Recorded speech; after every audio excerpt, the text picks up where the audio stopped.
하늘에서 여호와를 찬양하며 높은 데서 그를 찬양할지어다. 그의 모든 천사여 찬양하며 모든 군대여 그를 찬양할지어다. 아멘. 우리의 찬양 받으실 주님, 한 해의 끝자락에 서서 이렇게 함께 모여 예배하게 하시니 감사드립니다. 올 한 해를 돌아보며 주님의 은혜를 생각합니다. 여러 일들이 있었지만 변함없는 사랑으로 우리를 살게 하시니 감사드립니다. 눈 뜨고 호흡하며 일상을 사는 모든 일이 주님의 선물이었고 복이었음을 고백합니다.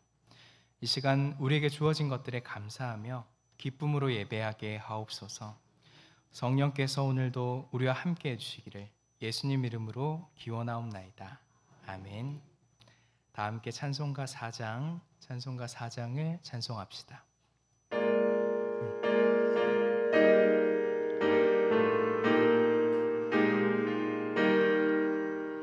성부 성자와 성령 영원히 영광 받으옵소서.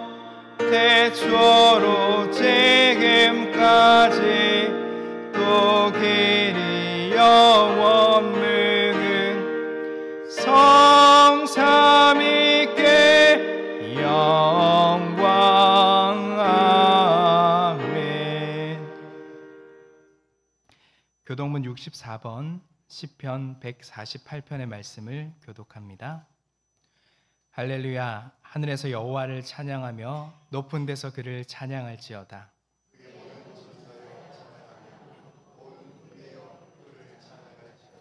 해와 달과 그를 찬양하며 밝은 별들아 다 그를 찬양할지어다.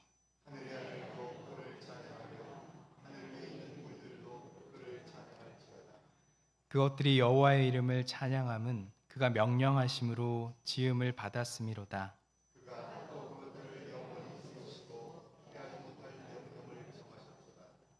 여호와의 이름을 찬양할지어다.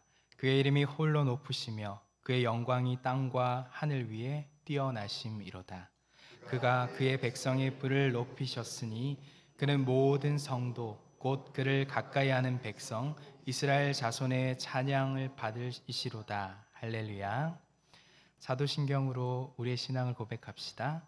전능하사 천지를 만드신 하나님 아버지를 내가 믿사오며 그 외아들 우리 주 예수 그리스도를 믿사오니 이는 성령으로 잉태하사 동정녀 마리아에게 나시고 본디어 빌라도에게 고난을 받으사 십자가에 못 박혀 죽으시고 장사한 지 사흘 만에 죽은 자 가운데서 다시 살아나시며 하늘에 오르사 전능하신 하나님 우편에 앉아 계시다가 저리로서 산 자와 죽은 자를 심판하러 오시리라.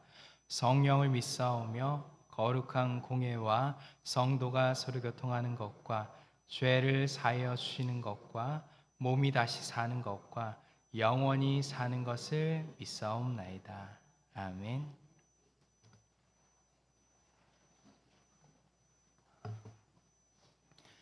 다 함께 찬송가 126장을 찬송합니다.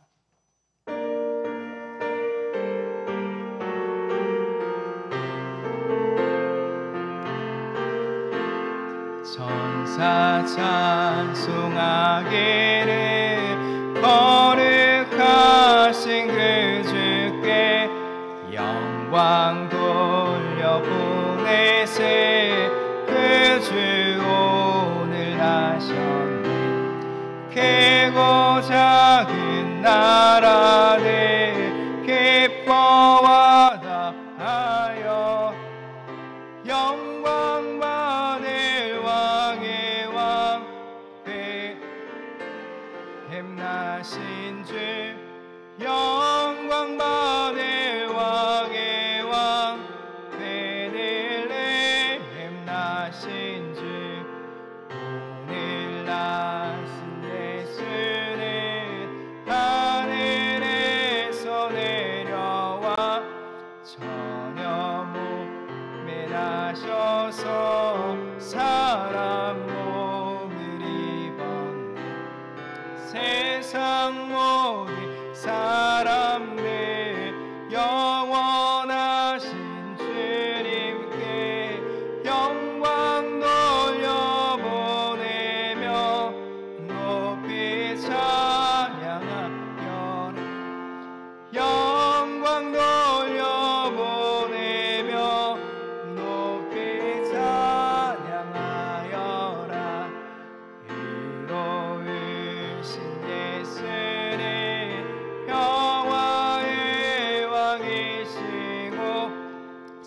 세상 빛이 되시며 그리 생명 되시니 죄인들을 불러서 거듭나게 하시고 영생하게 하시니 왕께 찬양하여 영생하게 하시니 왕께 찬양하여라.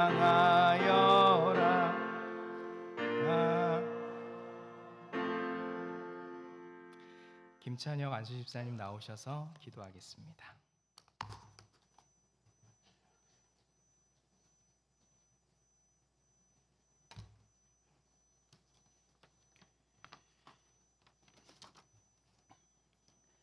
저희들을 자녀 삼아 주시고 지금까지 인도하여 주신 하나님 아버지, 한 해의 마지막 날을 맞이하였습니다. 저물어가는 올 한 해지만 주님의 은혜 가운데 지내게 하시고 주님 앞에 나와 예배드릴 수 있도록 인도하시니 감사합니다.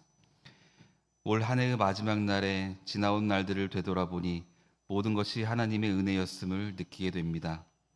지나온 시간들을 되돌아보니 다사다난한 일들 가운데서도 저희들을 지켜 보호하여 주시고 인도하여 주심을 감사드립니다.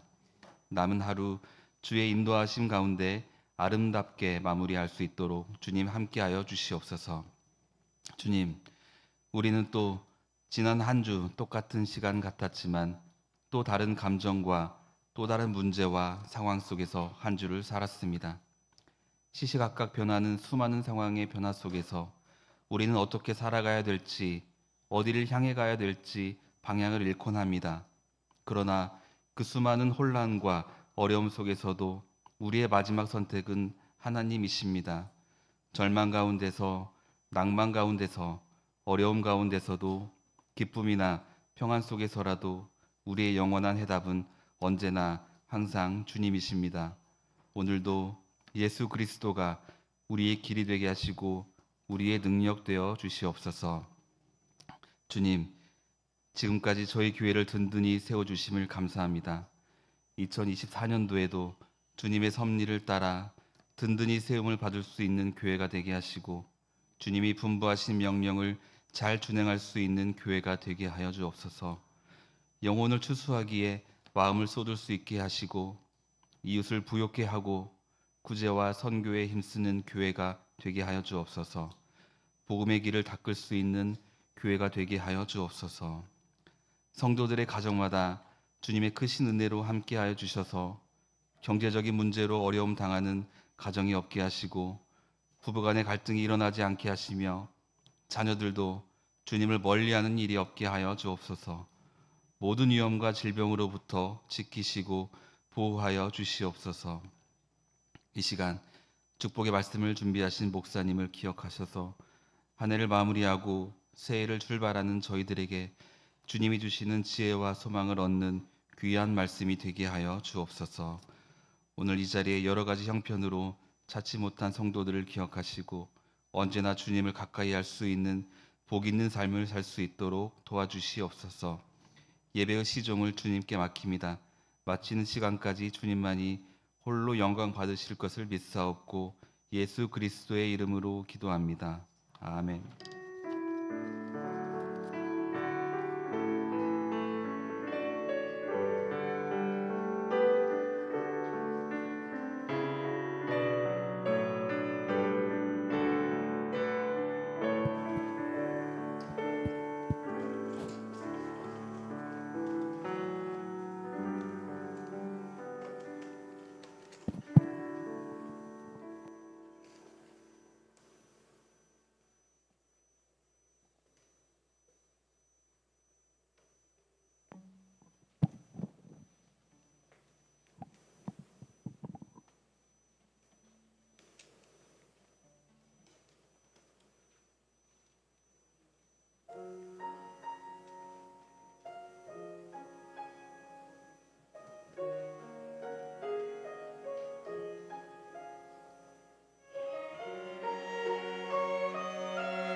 하나님께 영광의 박수 올려드립시다.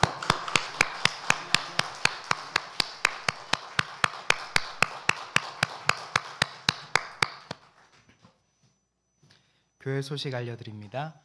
오늘은 성탄 후 첫째 주일이며 송년주일입니다. 한 해 동안 베풀어 주신 은혜를 감사하며 새해를 여실 하나님에 대한 기대감으로 충만한 주일입니다.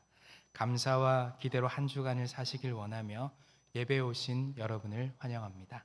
오늘 2부 예배 때는 교회학교 졸업 예배가 있습니다. 교회학교를 졸업하는 모든 분을 진심으로 축하하며 졸업생 명단은 주보에서 확인해 주시길 바랍니다. 오늘 송구 영신 예배는 오후 11시 30분에 있습니다.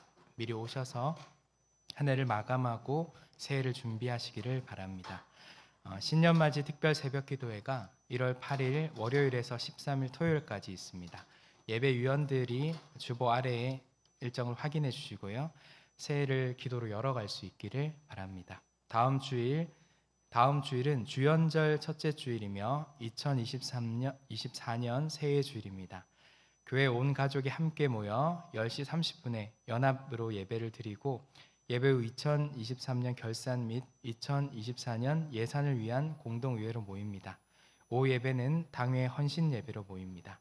총회 총무이신 김창주 목사님께서 말씀을 전해주십니다. 예결산 위원회 모임이 1월 2일 화요일 오후 6시 교육관 3층 청년부실에서 있습니다. 예결산 위원들은 모두 참석해 주시기를 바랍니다. 수요 사경회 후 당회실에서 임시당회로 모입니다. 제62기 빛골 영성훈련이 2024년 1월 18일 목요일에서 20일 토요일까지 백양관광호텔에서 있습니다. 회비는 15만 원으로 절반은 교회에서 지원합니다. 하나님을 만나 남은 삶을 새롭게 살기를 원하시는 분들은 지원해 주시길 바랍니다. 지원은 오늘까지 해주셔야 될 것 같습니다. 오늘까지 등록 마감이라서 지원하고자 하시는 분은 저에게 또 사무실로 알려주시기를 바랍니다. 청소년 청년 주간 찬양의 밤 행사가 2024년 1월 20일 토요일 오후 5시 본당에 있습니다. 기도해 주시고 관심과 참여를 부탁드립니다. 여신도에서 떡국떡을 판매합니다. 문의는 이경희 집사님께 해주시길 바랍니다. 한 가지 말씀을 못 드렸는데요. 오늘 성구 영신 예배 차량 운행은 김철호 집사님 통해서 안내 받으시면 됩니다. 운행이 필요하신 분들은 문의해 주시기를 바랍니다. 다음 주 식당 설거지 봉사는 14 공동체에서 합니다. 이번 주 생일 맞으신 분들입니다. 김영재 집사님, 서은혜 집사님, 노승환 집사님, 김선심 권사님, 이영숙 집사님, 김미순 집사님, 김명윤 집사님, 우리 박수로 축하합시다. 다 함께 찬송가 392장을 부르며 봉헌하겠습니다.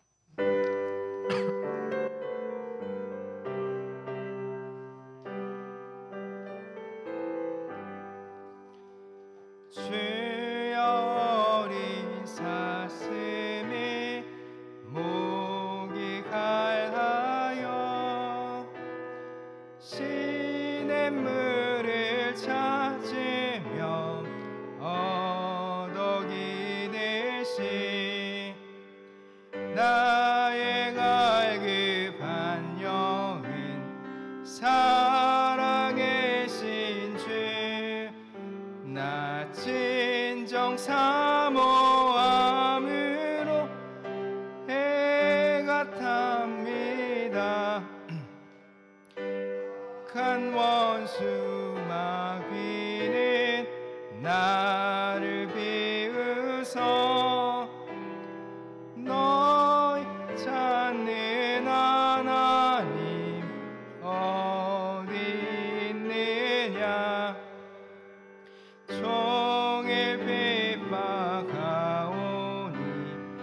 나는 주야의 눈물을 흘려 음식을 삼았나이다. 나는 머리 숙이려 한숨 지오니 옛날 성전 그리워 눈물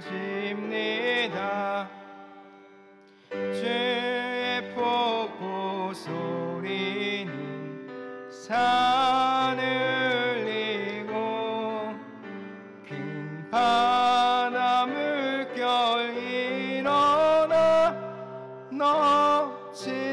넘치나이다. 슬픈 마음 행여나 품지 말지라.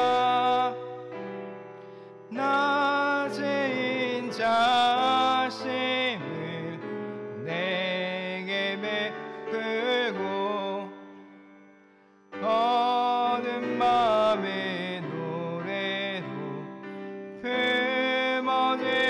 품어주시니 나 진정 주를 우러러 사모합니다.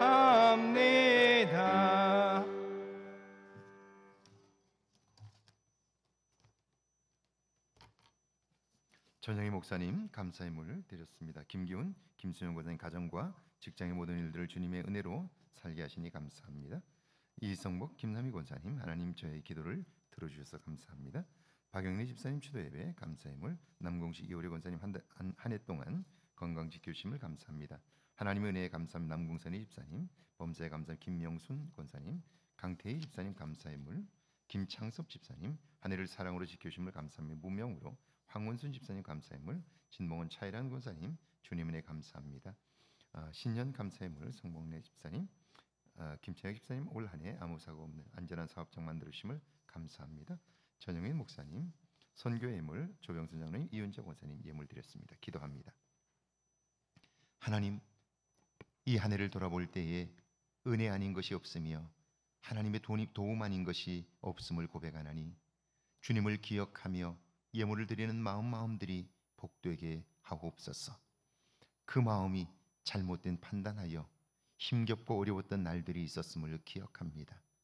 그 마음이 다스림을 받지 못하여 헛된 욕망을 쫓아 살았기에 하나님 아버지 힘겨웠던 날들을 기억하건대 이제는 우리의 마음들이 주의 다스림을 받아 온전케 하옵소서. 주님의 선하심을 따르게 하시고 은혜를 가득 채우게 하셔서 그 은혜 안에 사는 기쁨이 우리 안에 가득하게 하옵소서. 마음으로 하나님을 기억하고 하나님의 행하심을 눈으로 보며 마음으로 기도하여 하나님의 인도하심을 쫓아 사는 저희들의 남은 생애가 되게 하시고 놀랍고 크신 주의 손길 안에 살게 하옵소서.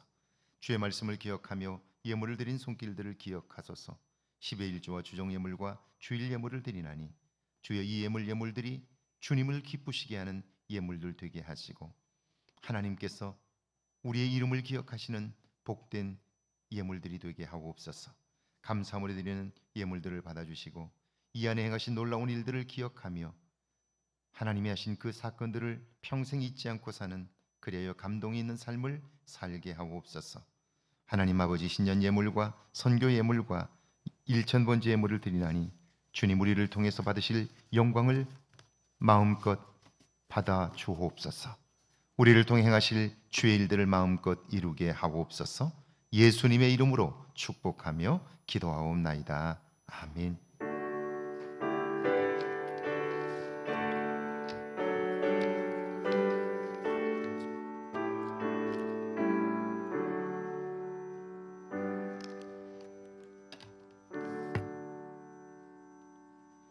오늘 저에게 주시는 하나님의 말씀은 마가복음 10장 46절에서 52절까지 말씀입니다. 송년주일에 주시는 하나님의 말씀은 마가복음 10장 46절에서 52절까지 말씀입니다. 우리 한 목소리로 함께 봉독합니다. 46절에서 52절입니다. 함께 봉독합니다.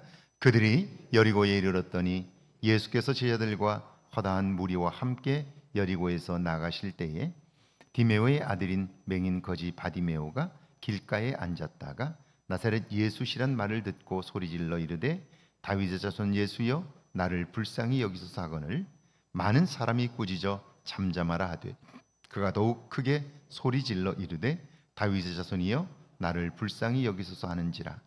예수께서 머물러 서서 그를 부르라 하시니 그들이 그 맹인을 부르며 이르되 안심하고 일어나라 그가 너를 부르신다 하매 맹인이 겉옷을 버리고 뛰어 일어나 예수께 나아오거늘 예수께서 말씀하여 이르시되 내게 무엇을 하여 주기를 원하느냐. 맹인이 이르되 선생님이여 보기를 원하나이다. 예수께서 이르시되 가라 내 믿음이 너를 구원하였느니라 하시니 그가 곧 보게 되어 예수를 길에서 따르니라. 아멘. 하나님의 말씀입니다. 할렐루야. 이번 한 주간에도 하나님의 은혜와 사랑이 여러분과 여러분의 가정에 넘치기를 주의 이름으로 축원합니다. 이번 한 주간에는 2년이 들어 있습니다. 2023년이 들어 있고요, 2024년이 들어 있습니다. 이제 이번 한 주간을 잘 보내시면 여러분은 2년 동안 잘 지내게 될 텐데요. 우리 옆 사람과 인사할까요? 만나서 반갑습니다. 네, 곁에 있어 주셔서 감사합니다. 한번 인사하시죠. 뒤에 분들도 한번 인사하실까요? 고맙습니다. 네. 2023년 한 해의 마지막 날입니다. 여러분 올 한 해 정말 수고가 많으셨습니다. 사람은 무엇을 이루어서 성공하는 것이 아니고요, 매 순간 기쁘게 살 때 인생을 성공하는 것입니다. 그런데 매 순간을 기쁘게 살려면 사는 동안 우리의 존재가 새로워지는 결정적인 시간이 필요합니다. 그것을 깨달음의 시간, 영적인 회복의 때, 거듭남의 사건이라고 부르는데요, 이런 사건이 없이는 결코 우리의 존재가 새로워지는 삶을 살 수는 없습니다. 그래서 우리의 인생에서 영적인 회복의 때, 결정적 시간, 카이로스죠, 거듭남의 사건이 필요한데 이런 겁니다. 미국의 유명한 소아정신과 의사요, 심리학자요, 결혼, 가정, 자녀 문제 상담가로 수십 년을 사역해 오신 제임스 답슨이라는 분이 계십니다. 미국에서 굉장한 영향력을 미치는 크리스천 리더 중에 한 분입니다. 자녀 교육에 관해서는 최고의 권위자입니다. 이분이 쓰신 책들마다 베스트셀러가 되었는데, 이분은 우리가 사는 이 21세기, 20세기와 21세기에 가장 중요한 문제가 무엇인지를 꿰뚫어 보는 해안을 가지고 계셨습니다. 그래서 21세기의 인류에게 가장 중요한 핵심 키워드는 가정이라는 사실을 발견했고요. 그래서 가정사역 전문 단체인 Focus on the Family를 창설했습니다. 그리고 이 기관을 통해서 전 세계의 수많은 가정들을 세우고 있습니다. 그분에 관한 일화입니다. 이분이 의사로서도 넉넉히 살 수 있음에도 불구하고 이분이 가정사역에 헌신하게 된 이 계기가 된 사건이죠. 대학 시절 그는 테니스 선수였습니다. 기량이 남달랐고요, 운동신경이 누구보다 뛰어났습니다. 그러니까 탁월한 운동신경을 가지고 있었기 때문에 그는 마음속으로 다짐합니다. 나는 챔피언이 될 거야. 이 전 미주에서 가장 테니스를 잘하는 선수가 될 거야. 그렇게 결심을 합니다. 사람이 마음에 새로운 목표를 가지면요, 행동이 달라집니다. 그 꿈을 이루기 위해서 대가를 치르기 때문이에요. 자, 그러면서 그는요, 아주 목표를 구체적으로 정합니다. 나는 테니스 선수로서 전 미주 테니스 챔피언이 되고, 그때 받은 이 트로피를 내 대학 본관에 들어가는 입구의 양쪽에 그 학생들 중에 우승한 선수들이 받아놓은 트로피를 그 본관 양복도에 전시를 해놨는데요, 거기 가장 좋은 자리에 내가 우승하여 받은 트로피를 거기다가 놓아두겠다. 그렇게 계획을 세웁니다. 자, 결국 그는요, 전 미주 테니스 챔피언이 되었고요.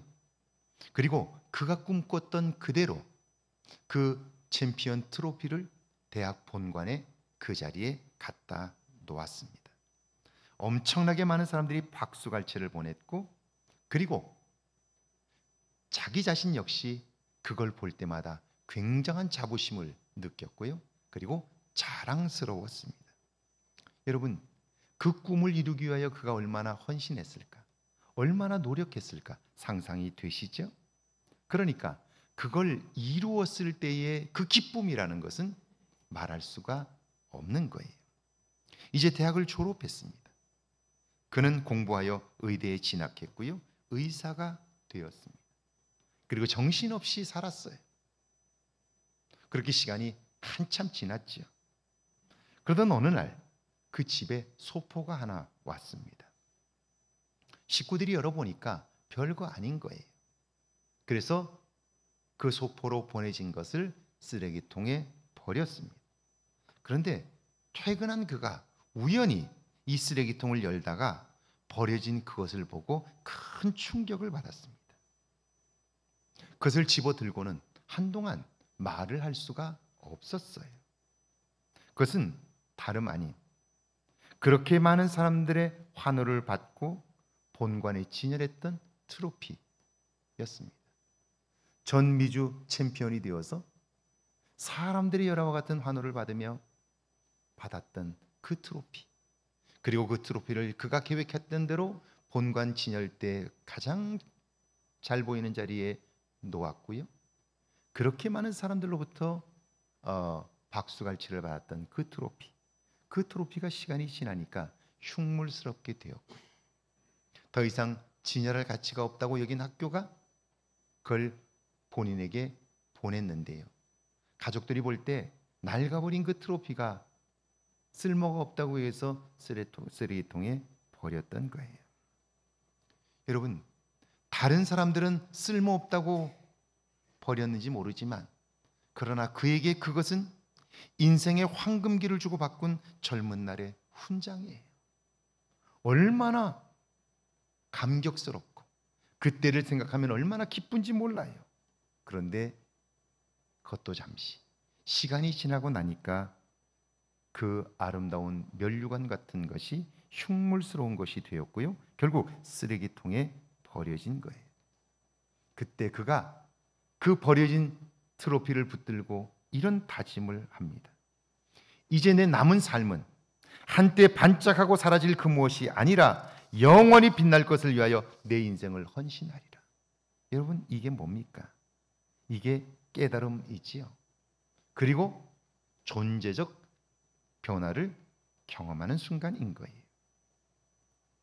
이 깨달음과 다짐이 그로 하여금 새날을 살게 하게 되는 거예요. 이것이 깨달음의 시간, 영적 회복의 때, 거듭남의 사건인 거예요. 오늘 본문의 주인공 바디메오는 여러 가지 면에서 불행할 수밖에 없는 인생을 살고 있었어요. 오늘 보면 46절인데 같이 한번 읽어볼까요? 46절입니다. 그들이 여리고에 이르렀더니 예수께서 제 아들과 허다한 무리와 함께 여리고에서 나가실 때에 디메오의 아들인 맹인 거지 바디메오가 길가에 앉았다가, 성경은 바디메오를 소개하면서 맹인, 거지, 바디메오 이렇게 부릅니다. 이 말씀은 그가 어떤 형편과 처지에 있었는가를 말해주는 거죠. 여러분이 만약 앞을 보지 못하는 장애를 가졌다면 어떨까요? 그렇게 되면 사람은 그런 자신을 부끄러워합니다. 수치심을 가져요. 그래서 평생을 열등의식 속에서 사는 거예요. 그렇다고 굶을 수는 없잖아요. 그러니까 구걸을 하는데요. 하루 이틀 하다 보면 그것에 익숙해지게 됩니다. 그런 삶을 당연하다고 여기게 돼요. 그래서 평생을 얻어먹고 살다가 죽는 거예요. 게다가 당시 사람들은 맹인은 하나님에게 벌을 받아서 그렇게 되었다고 믿었어요. 그러니까 그 마음 속에는 죄의식이 가득합니다. 여러분, 이런 사람이 건강한 삶을 살 수 있을까요? 새로운 삶을 살 수 있을까요? 그런데 오늘 본문 마지막 절에 보면 이런 바디메오가 주님으로부터 눈을 뜨는 사건을 경험합니다. 가라, 내 믿음이 너를 구원하였다는 말씀처럼 새로운 존재가 되었습니다. 우리가 볼 때 불가능한 것 같은 상황 속에서 정말 그렇게 살다가 죽을 수밖에 없는 운명 같은 삶을 살았던 그가 어떻게 이런 존재적인 변화를 경험하고 이런 새로운 삶을 살 수 있게 되었을까 하는 거예요. 자, 47절 한번 읽어볼까요? 47절입니다. 나사렛 예수시란 말을 듣고 소리질러 이르되 다윗의 자손 예수여 나를 불쌍히 여기소서 하거늘. 그는 어느 날 사람들이 웅성거리는 소리를 듣습니다. 그래서 물었어요. 무슨 일이냐고, 왜 이리 소란스럽냐고 물었더니 사람들이 말합니다. 나사렛 예수가 지나간다는 거예요. 여러분, 사람들이 한 이 말은 예수님을 세례 요한이나 엘리야나 예레미야나 선지자 중에 하나 정도로 여기며 한 말입니다. 게다가 나사렛 예수라고 하는 말은 나사렛에서 무슨 선한 것이 나겠느냐고, 그 당시로 보면 가장 천한 사람들이 사는 곳이라는 뜻이에요. 그러니까 나사렛 예수라는 말은 그곳에 예수님에 대한 멸시가 담겨 있어요. 예수에 대한 험담이 담겨 있는 거예요. 사람들은 예수님을 그렇게 부른 거예요. 뭐 능력이 있다고 깜짝대는데, 아니 나사렛 출신이 뭘 할 수 있겠어? 이런 말인 거예요. 나사렛 예수라는 말이 바로 그런 말이에요. 자, 바디메오는 지금 사람들로부터 이런 소리를 들은 거예요. 우리는 살아가면서 얼마나 많은 말들을 듣는지 몰라요. 그런데 여러분이 꼭 기억해야 할 것은 여러분의 귀에 들려지는 90% 이상의 말들은 다 부정적인 말들이에요. 왜 그러냐면 사람들은 자기를 드러내려고 하기 때문에 그런 사람들이 하는 말들은 거의 99%가 부정적인 말들이에요. 그러니까 우리가 신앙 안에서 치열하게 살지 않으면 안 되는 이유가 뭐냐면, 우리가 하루를 열심히 살아도, 한 주간을 열심히 살아도 우리의 삶에 결정적인 영향을 미치는 말들은 모두 다 부정적인 말들이에요. 무슨 일이냐고 묻는 바디메오의 질문에 사람들은요, 나사렛 예수가 지나간다고, 아니 별거 아닌 능력을 행한다고 사람들에게 자기를 드러내는 그런 작자가 지나간다고 이렇게 멸시를 담아 이야기하는 소리를 들은 거예요. 자, 그런데 바디메오는 어떻습니까? 그렇게 분명히 들었는데 그는 그 예수를 향하여 소리치는데 이렇게 소리칩니다. 다윗의 자손 예수여! 그렇게 부릅니다. 나사렛 예수라는 말을 들었는데 그 입에서 나온 말은 다윗의 자손 예수여라고 외칩니다. 여러분, 이 말은 질적으로 다른 말입니다. 다윗의 자손이라는 말은 구약이 예언된 메시아라는 말이고 우리를 구원할 그리스도라는 말이에요. 바디메오는 예수님을 구약이 예언한 메시아로 받아들였다는 말입니다. 나를 구원하기 위하여 이 땅에 오신 하나님의 아들로 믿었다는 말이에요. 이 믿음, 예수를 그리스도로 믿는 이 믿음이 그를 불행한 삶의 한복판에서 건져내게 되는데요. 이게 놀라운 삶의 변화, 거듭남의 사건, 그리고 그의 인생을 새롭게 하는 기회가 되는 거예요. 여러분, 우리는요, 살아가면서 들었던 말들을 다시 뱉어내는데요, 그냥 들었던 말만 하면 괜찮은데 우리 속에 들었던 말들이 들어오면요, 거기에 내 생각까지 더 붙여져서 더 부정적인 말들을 만드는 거예요. 우리는 지난해까지 코로나를 겪었습니다. 코로나 상황 속에서 초창기를 한번 생각해 보세요. 처음 코로나가 시작되어 한국에 감염자가 생겼을 때 모두는 다 엄청나게 불안해했어요. 그런데 그럴 만했어요. 얼마나 충격적이었느냐면 코로나가 일어났을 때 분명히 사람은 죽어나가고 있는데 약이 없습니다. 그걸 해결할 방법이 없습니다.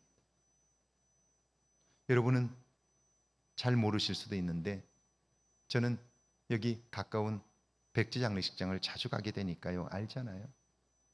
장례식장이 너무 많은 사람들이 돌아가셔서 자리가 없는 거예요.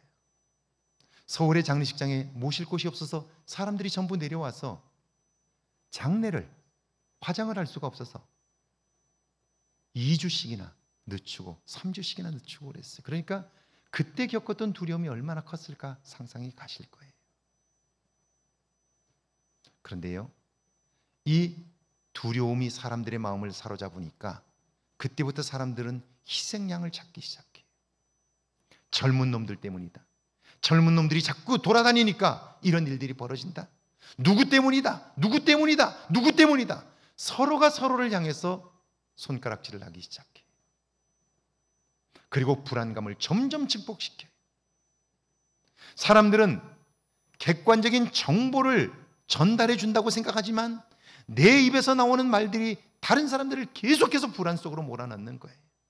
거기다가 TV는 계속해서 오늘 몇 명 죽었는지를 계속 알려주고 그걸 계속해서 전달하면서 우리 스스로가 두려움 속에 사로잡히게 만드는 거예요. 여러분, 그때야말로 믿음의 사람들이 믿음의 말을 해줘야 되거든요. 제가 처음 여러분에게 들려줬던 말 기억하시나요? 여러분, 이건 반드시 끝납니다. 반드시 끝납니다. 코로나 때문에 멈춰버린 이 시간, 여러분의 영적 성장을 위하여 새로운 기회로 삼으십시오. 여러분의 실력을 키우는 기회로 삼으십시오. 여러분, 두려워하지 마십시오. 이것은 끝납니다. 이제 두려워하는 사람들을 향하여 소망의 말들을 전해주십시오. 위로의 말들을 전해주십시오. 제가 그렇게 외쳤어요. 여러분 어떠셨나요?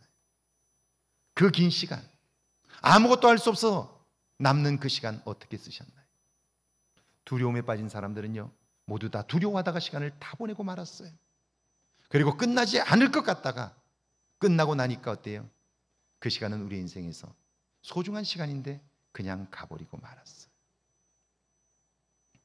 자, 소망의 말을 해야 할 우리들 속에 소망이 없으면 우리가 듣는 것보다 더 큰 소망 없는 말들을 하게 돼요. 부정적인 말들을 하게 돼요. 그러나 우리 안에 소망이 있으면 어떤 이야기를 들어도 우리 입에서 나오는 말은 소망의 말이 되는 거예요. 여러분, 이런 나 자신을 발견하지 않고 새로움은 없는 거죠. 일제시대 월남 이상재 선생이 독립운동을 하다가 감옥에 갇혔어요. 근데 워낙 훌륭한 분이니까요, 감옥에서도 일본 간수들에게도 존경을 받게 되었습니다.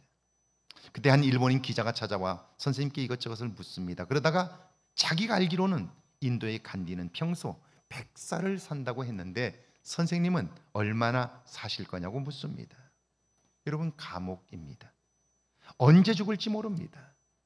일본에 저항을 하다 잡힌 분이니까 명령이 내려지면 그날로 죽는 겁니다. 두려워할 수밖에 없지요. 근심하고 걱정할 수밖에 없습니다. 그런데 이상재 장로님은요, 이렇게 말합니다. 사람이 한번 났으면 영원히 사는 거지 죽기는 왜 죽어 그래요. 그분은 감옥에 갇혔지만 자유한 삶을 살고 있었어요. 언제 죽을지도 모르는데 자유할 수 있는 힘, 그게 뭡니까? 그게 믿음이지요. 믿음은 이런 위대한 능력이 있습니다. 그런데 부족하지만 우리에게도 이런 믿음이 있지요. 믿음이 있기에 우리도 이런 믿음의 능력을 경험할 수 있는 거죠. 그런데 왜 아직 우리는 이 놀라운 믿음의 능력을 맛보지 못할까요? 바디메오는 예수님을 그리스도로 믿는 믿음으로 소리쳤습니다. 다윗의 자손 예수여, 나를 불쌍히 여기소서. 여러분, 믿음이 있으면 당장 그 문제가 해결이 되나요? 그럴 수 있습니다. 그러나 다 그렇지는 않습니다. 왜냐하면 믿음이란 생명 같은 것입니다. 잘하는 거예요. 그 문제를 해결할 만한 믿음이 있어야 되는 거예요. 그러니까 신앙은 계속해서 성장해야 되는 거죠.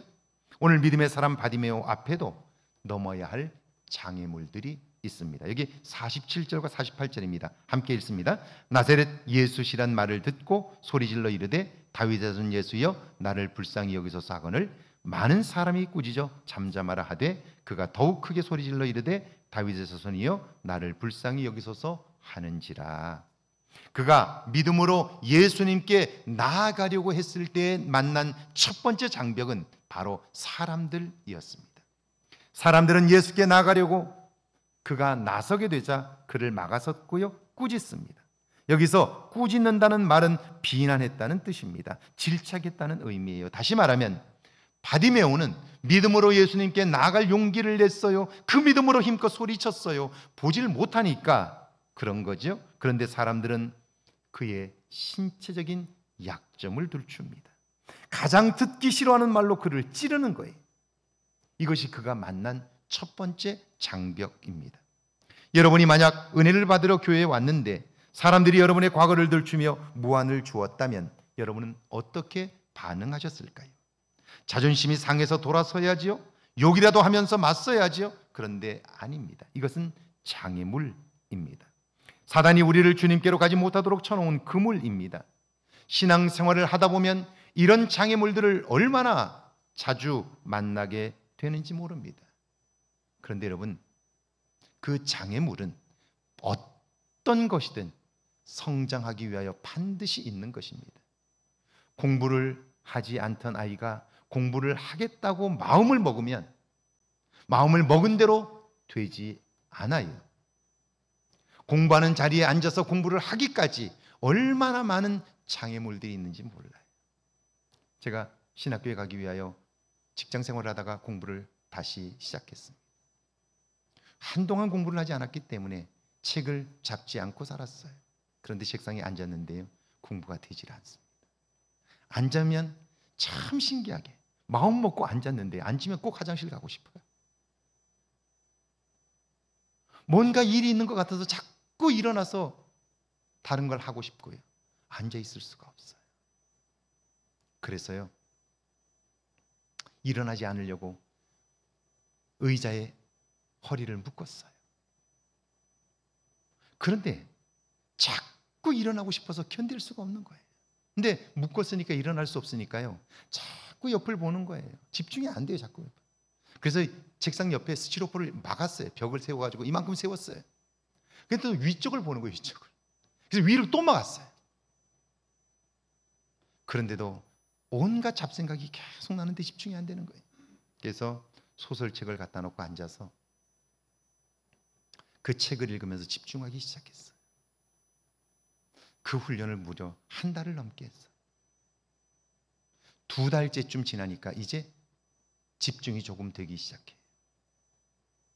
3달 정도를 그렇게 앉아 있으니까 그때부터 앉으면 집중이 빨리 되는 거예요. 여러분, 장애물이란 반드시 있어요. 무언가 새로워지기 위하여 우리가 넘어야 한다, 그런 말이에요. 여러분, 이 장애물을 넘으면요, 용납하면요, 그만큼 우리의 내면이 커지는 거예요. 바디메오가 이걸 알았습니다. 그래서 장애물 앞에서 돌아서지 않습니다. 회피하지도 않아요. 오히려 더욱 크게 소리를 지릅니다. 다윗의 자손 예수여, 나를 불쌍히 여기소서. 그러므로 그는 첫 번째 장애물을 넘어섭니다. 2023년 한 해를 돌아보세요. 여러분의 삶에도 장애물을 건넌 이정표들이 있습니다. 그걸 보며 기뻐하는 여러분들 되기를 주의 이름으로 축원합니다. 놀라운 것은요, 첫 번째 장애물을 넘자 주님의 음성이 들립니다. 49절입니다. 같이 한번 읽어볼까요? 49절입니다. 예수께서 머물러 서서 그를 부르라 하시니 그들이 그 맹인을 부르며 이르되 안심하고 일어나라, 그가 너를 부르신다 하매. 예수님께서 그의 외침을 들으셨어요. 그래서 그를 부르라고 그럽니다. 그랬더니 비난하던 사람들이 그에게 갑자기 친절해집니다. 그들이 말하기를 안심하고 일어나라, 너를 부르신다 그래요. 여러분, 그를 향하여 욕을 할 때 보면 도저히 그들이 변하지 않을 것 같아요. 그래서 우리가 스스로 포기하지요? 그런데 아닙니다. 그때에도 우리가 간절히 매달리면요, 주님이 들으십니다. 그리고 주님이 말씀하시면요, 그들은 주님 앞에서 순한 양이 됩니다. 다시 말하면 첫 번째 장벽은 넘고 보면 아무것도 아니다라고 하는 말이에요. 이제 바디메오가 두 번째 장벽 앞에 섰습니다. 50절인데요. 한번 같이 읽어볼까요? 50절입니다. 맹인이 겉옷을 버리고 뛰어 일어나 예수께 나오거늘 그는 내게 오라는 주님의 음성을 들었어요. 그때 그의 행동을 성경은 겉옷을 버리고 뛰었다는 거예요. 그렇다면 이 바디메오에게 있어서 겉옷은 어떤 의미일까요? 여러분 혹시 한여름에 두꺼운 속옷을 입고 거리를 배회하는 홈리스를 본 적이 있으신가요? 우리가 그런 사람을 보면 저 사람이 정신이 조금 모자라서 그런다, 그렇게 생각을 대부분이 해요. 그런데 아닙니다. 그들이 한여름에 그 무더운 날씨에 속옷을 입고 다니는 이유는요, 그것은 그들이 그 추운 겨울에, 잘못하면 동사할 수밖에 없는 그 겨울에 바깥에서 잠을 잔 경험이 있기 때문이에요. 뼛속까지 시린 날, 그 옷 때문에 그 사람은 생명을 건졌어요. 그러니까 바깥에서 잘 때 두려움이 있고요, 더운 것 중은 아무것도 아닌 거예요. 잘못하면 죽을 수 있기 때문에 그는 한여름에도 두꺼운 속옷을 입고 다니는 거예요. 죽음을 경험해 봤기 때문이에요. 자, 그러니까 거지 바디메오에게 있어서 겉옷은 자신의 생명과 같은 거예요. 그게 없으면 바깥에서 밤을 지새울 수가 없어요. 그런데 주님을 만난 그가 그 겉옷을 벗어 던졌어요. 그것을 던지고 주님께 달려갔어요. 이게 뭡니까? 이전까지는 내가 이 외투에 의지하여 살았어요. 이것이 내 생명을 지켜주었어요. 그런데 주님을 만난 이후에는요, 주님보다 더 소중한 것은 없다, 주님만이 내 생명을 지킬 수 있다, 그렇게 고백하게 되었던 거죠. 성경에 보면 위대한 믿음의 사람들은 모두 다 자신이 생명처럼 여기던 것들을 버린 사람들이에요. 왜 우리에게 믿음이 있는데 우리에게는 왜 그런 능력이 경험되지 않을까? 왜 여전히 우리는 나 자신의 겉옷을 붙잡고 살까? 이것 없으면 안 된다고 여기며 살까? 왜 우리의 삶에 질적인 변화는 일어나지 않을까? 존재적인 변화는 경험되지 않을까? 들은 부정적인 말들을 전할 뿐 아니라 내 속에 있는 부정적인 것까지 포함시켜서 나도 불안해지고 다른 사람들도 불안해지는 이런 삶을 살게 될까? 하나님은 살아계시다고 소망의 주님이라고 말하면서도 내 입에서 그분을 믿는 믿음으로 인하여 소망의 말들이 나오지 않을까? 직분과 상관없이 왜 내 입에서는 소망의 말, 믿음의 말들을 할 수 없을까? 그것은 여전히 내가 생명처럼 붙들고 있는 것들이 있기 때문인 거지. 바디메오는 그 겉옷을 집어던졌어요. 주님만이 내 생명을 책임질 수 있으며 주님만이 내 삶의 전부라고 고백을 한 거죠. 그런데 바디메오만 그런 게 아니에요. 성경에 있는 믿음의 사람들은 모두 다 하나님을 만난 이후에, 예수님을 만난 이후에 자기가 생명처럼 의지하고 살았던 것들을 버린 사람들이에요. 아브라함은 본토와 친척과 아버지 집을 버렸습니다. 모세는 바로의 공주의 아들이라는 자리를 버렸습니다. 베드로는 배와 그물을 버렸고 사도 바울은 가문과 학식과 그 모든 것을 버렸습니다. 놀라운 사실은 그걸 버리고 보니까 하나님이 때마다 일마다 도우시고 채우시는 거예요. 바디메오는 두 번째 장벽 앞에서 자신의 겉옷을 던져 버렸습니다. 그것이 아무리 중요해도 주님께 나아가는 길을 막는다면 포기했다는 거예요. 부족하지만 아직은 대단하지 않지만 2023년 한 해 동안 우리에게도 이런 모습이 있었습니다. 이걸 보며 믿는 여러분들 되시기를 축원합니다. 두 번째 장벽을 넘은 바디메오가 이제 드디어 주님 앞에 왔습니다. 51절이죠. 같이 한번 읽어볼까요? 예수께서 말씀하여 이르시되 내게 무엇을 하여 주기를 원하느냐? 맹인이 이르되 선생님이여 보기를 원하나이다. 주님이 그에게 무엇을 원하느냐고 묻습니다. 여러분, 이것은 보통 사람이 묻는 질문이 아닙니다. 그가 믿는 것처럼 하나님의 아들 메시아, 그분이 지금 자기에게 묻는 거예요. 여러분이 기도 중에 이런 질문을 받았다면 하나님께서 여러분에게 무엇을 하여 주기를 원하느냐라고 질문하신다면 여러분은 그 질문에 대답할 말씀이 준비되어 있습니까? 준비되어 있지 않으면 결국은 우리는 그 물음 앞에 대답할 수 없게 되는 거예요. 바디메오는 단호하게 대답합니다. 선생님이여, 보기를 원하나이다. 우리는 그가 맹인이니까 그렇게 대답했다고 쉽게 생각하는데 아닙니다. 가만히 생각해 보세요. 그에게는 두 가지의 긴급한 문제가 있습니다. 첫째는요, 그가 거지니까 먹는 문제이고요. 두 번째는 소경이게 보는 문제입니다. 어떤 것이 더 위급할까요? 사람들은 보는 것이라고 생각하지만 실상은 그렇지 않습니다. 그는 거린으로 오랫동안 살아왔던 사람입니다. 굶어본 사람이라는 말입니다. 여러분, 보지 않고는 살 수 있습니다. 그러나 먹지 않고는 살 수가 없는 거예요. 뭐가 당장 급한 겁니까? 먹는 문제입니다. 자, 그런데 바디메오는 아닙니다. 보기를 원하나이다.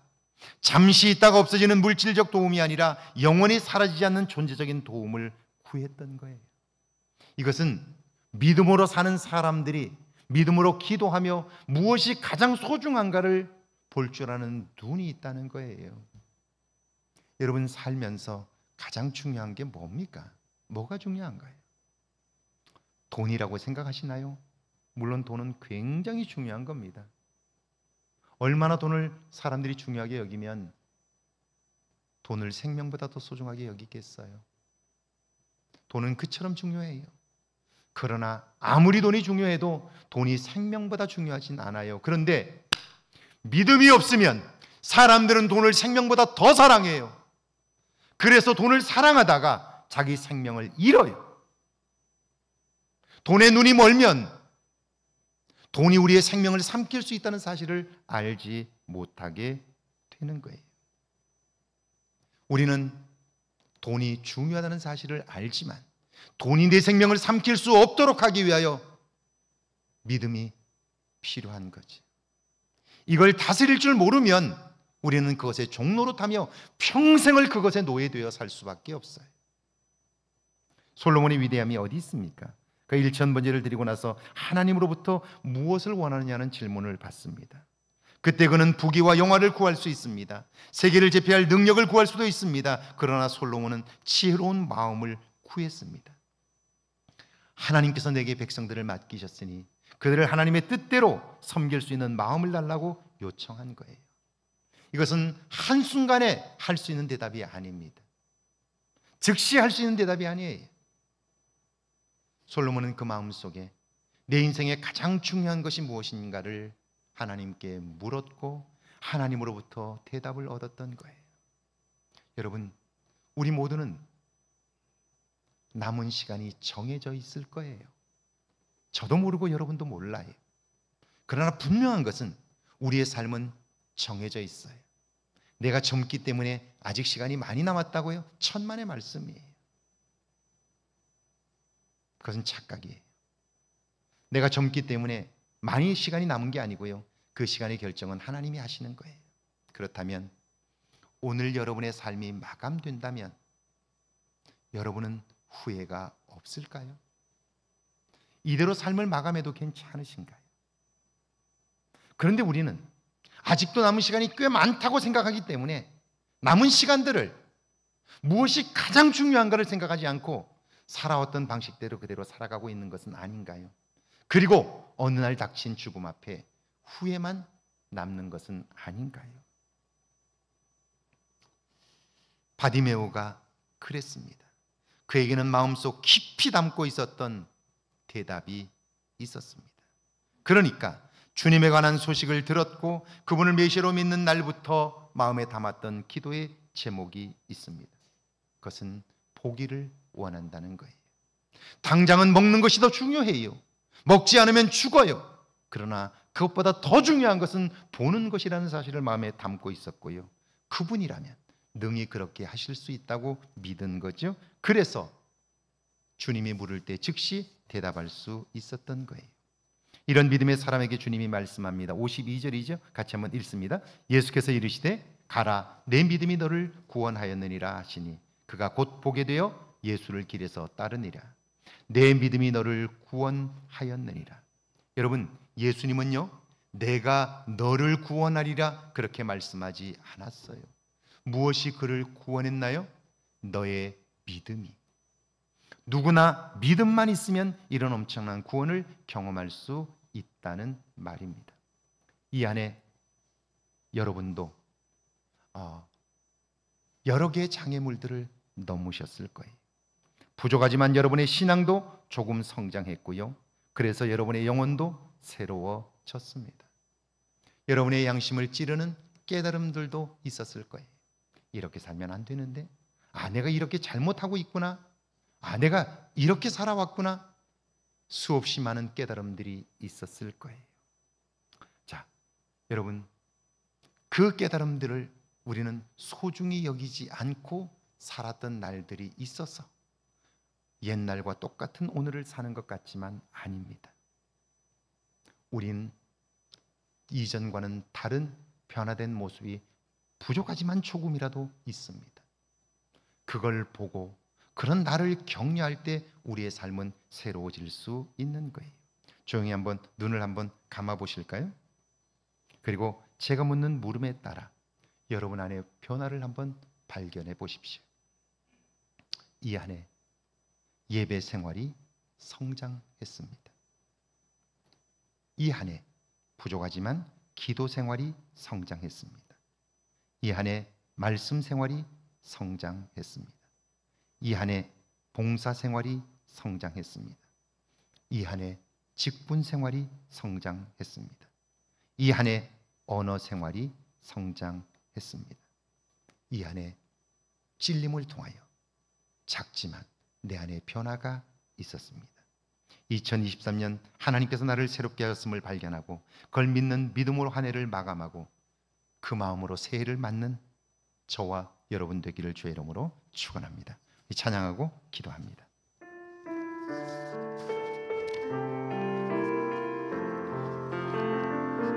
진정한 예배가 숨쉬는 교회, 주님이 주인 되시는 교회, 믿음의 기도가 쌓이는 교회, 최고의 찬양을 드리는 교회, 말씀이 살아 움직이는 교회, 성도의 사랑이 넘치는 교회, 섬김과 헌신이 기쁨이 되어 열매 맺는 아름다운 교회,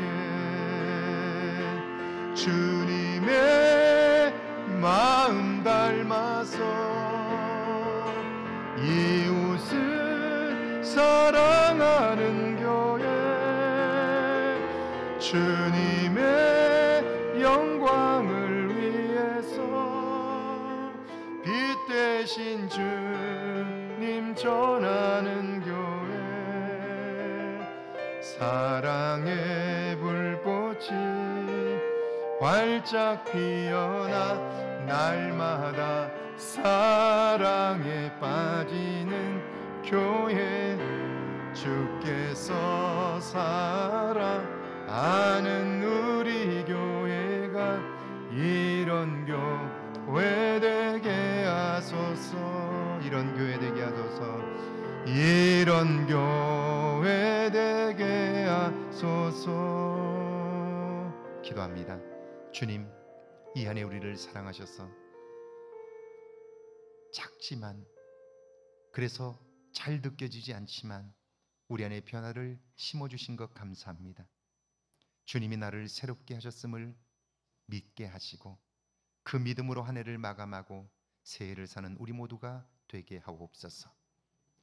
지금은 우리 주 예수 그리스도의 은혜와 하나님 아버지의 놀라우신 사랑하심과 성령의 도우시고 함께 하시는 은총의 역사가 이제 2023년 새롭게 되었음을 믿는 믿음으로 한 해를 마감하고 그 믿음으로 새해를 살기를 다짐하는 주의 모든 백성들과 가정과 일터와 우리의 교회 위에, 우리가 사는 이곳 아름다운 익산과 이 땅과 온 세계 위에 이제로부터 영원토록 함께 계실지어다. 아멘.